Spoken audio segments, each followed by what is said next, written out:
North Korea, as it always has, marches to the beat of its own drums, continually escalating tensions through various provocations.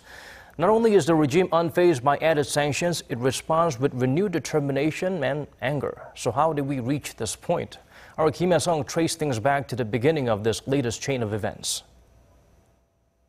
18일 밤 대륙간 탄도로켓 화성 14형 2차 시험 발사가 성공적으로 진행됐습니다.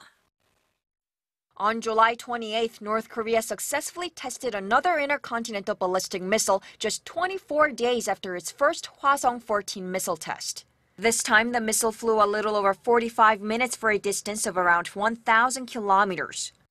If fired on a flatter trajectory, most experts say, it will put major U.S. cities such as Los Angeles within range. North's second ICBM test prompted a stronger response. South Korea and the U.S. conducted joint military drills agreeing to temporarily deploy 4 more THAAD mobile launchers to South Korea, and the U.S. flexing its muscles testing an unarmed ICBM on August 2nd. The era of strategic patience is over. The President of the United States is leading a coalition of nations to bring pressure.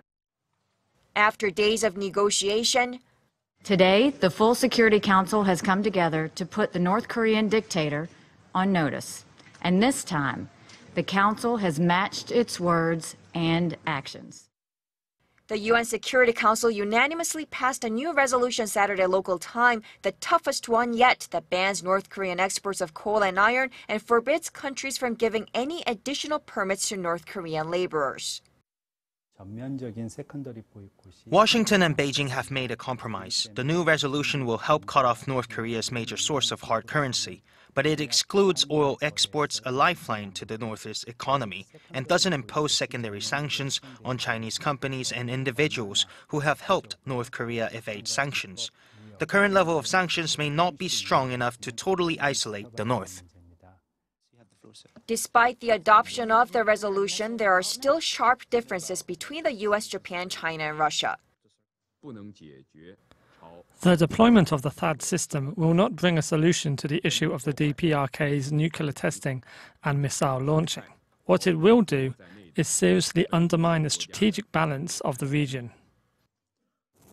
Both Beijing and Moscow called for a reduction in joint military drills by the U.S. and South Korea, adding that the sanction is not an end in itself, but a way to bring North Korea to the talks, emphasizing engagement. A power game between Washington and Beijing has already begun in Northeast Asia, a security rebalancing. South Korea is caught in between. Rather than choosing one or the other, South Korea should make clear on its position that a military strike on Pyongyang is too catastrophic, and that the development of THAAD is for deterring Pyongyang. It's important to secure South Korea's interest while bridging the differences between Washington and Beijing. The Korean government should leave the door open to engage with North Korea, as President Moon outlined in his Berlin Declaration. But we need a more creative approach, let's say declaring to drop out of the Nuclear Non-Proliferation Treaty. Of course, it's not desirable and highly unlikely, but it's time to come out with our own strategic cards. Since starting his reign in 2011, Kim Jong-un has tested 3 nuclear bombs and more than 80 missiles, accelerating the pace of nuclear weapons and missile development.